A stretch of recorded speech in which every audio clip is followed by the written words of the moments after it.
हमारे YouTube channel पे स्वागत है। संसार में हमारे बहुत सी ऐसी ही रहस्यमय बातें हैं जिनका अभी तक कोई खुलासा नहीं हो सका। आज हम आपके समक्ष एक ऐसी ही बात को लेकर आए हैं जिसे आप जानकर हैरान रह जाएंगे। दूसरी दुनिया से आए दो भाई बहन जिनको अभी तक रहस्य ही बना रह गया है।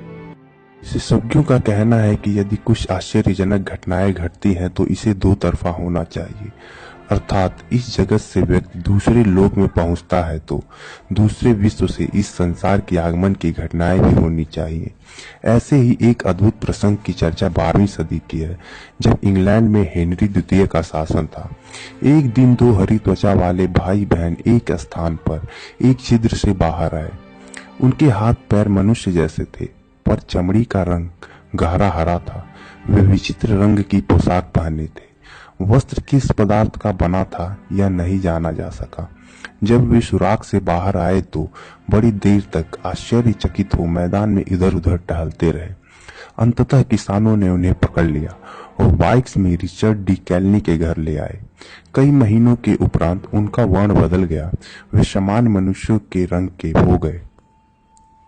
इसी बीच भाई बीमार पड़ा और उसकी मृत्यु हो गई। बहन जीवित रही। बाद में उसने लीन के सम्राट से शादी कर ली। जब लड़की ने इस दुनिया में पहुंचने का रहस्य पूछा गया तो उसने कहा कि एक दिन वे दोनों भेड़ चराते हुए एक गुफा के द्वार पर पहुंच गए।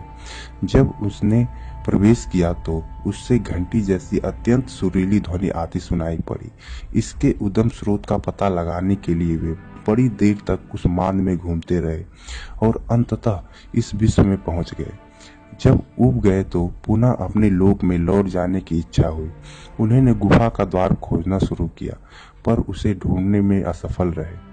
ग्रामीणों द्वारा पकड़ लिए गए। बालिका का कहना था कि जहां से वे आए थे वहां न तो यहाँ जैसी गर्मी है न प्रकाश। उस लोक को प्रकाशित करने वाला सूर्य जैसा कोई पिंड वहां नहीं है। एक मंद शीतल प्रकाश उस संसार को सदा आलोकित करता रहता है। वह प्रायः कहती थी कि उसने अपने विश्व के नजदीक ही यहाँ जैसा प्रकाशवान एक अन्य लोक है, पर दोनों के बीच एक विशाल अगमय नदी है। वैज्ञानिक ऐसे प्रसंगों की विवेचना ब्लैक होल के आधार पर करते हैं। उनका मत है कि इस प्रकार के संदर्भों में श्याम वीवर की उपस्थिति ही तर्कसंगत और मान्य हो सकती है। इससे कम की इसकी वैज्ञानिक सीमा संभव नहीं है। विज्ञान विरासत भी ब्लैक होल में फंसे व्यक्ति को लेकर कुछ ऐसा ही अनुमान लगाते हैं। अंग्रेज भौतिकीविद और गणितज्ञ प्रोफेसर ज्ञान टेलर लिखते हैं कि श्याम वीवर के अंदर खिंचाव इतना भीषण होता है कि उसमें स्पेस पतली लंबी गर्दन की शक्ल ग्रहण कर लेती है। उसका दूसरा सिरा किसी अन्य लोक में जुड़ा होता है। वे कहते हैं कि यदि सचमुच ऐसा होता है और ब्लैक होल के भीतर का व्यक्ति सुरक्षित बचता रहता है तो वह उस संकरी गली के माध्यम से किसी बिल्कुल ही पृथक विश्व में पहुंच जाएगा। वहां जीवित रहने पर भी वह किसी भी यंत्र से अपने लोक में संपर्क स्थापित करने में असफल रहेगा।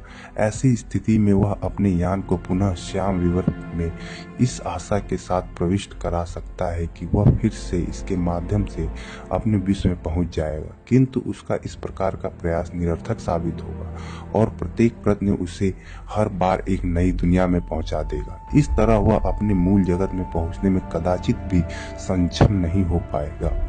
पृथ्वी पर स्थित ब्लैक होलों के संबंध में वैज्ञानिकों के एक दल का विश्वास है कि इस प्रकार के अनेक छोटे ब्लैक होल्स इसके स्थल भाग में स्थित हैं, जो हो सकते हैं पर किन्हीं कारणों से उनके मुख बंद रहते हैं और यदा कदा ही खुलते हैं, किंतु जब खुलते हैं तो इसी प्रकार की घटनाएं देखने को सुनने को मिलती हैं। ऐसी यात्राएं प्राचीन समय में सफलतापूर्वक संपन्न की जाती थी। महाभारत में एक ऐसी ही इसी प्रकार की प्रसंग का उल्लेख वन पर्व के तीर्थ यात्रा प्रकरण में मौजूद है, जिसमें बंदी नामक एक पंडित ने याज्ञ योजन हेतु विद्वान ब्राह्मणों को समुद्र मार्ग से वरुण लोक भेजा था। चर्चा यह भी है कि यज्ञ के उपरांत वह सकुशल पुनः उसी मार्ग से पृथ्वी लोक लौट आए।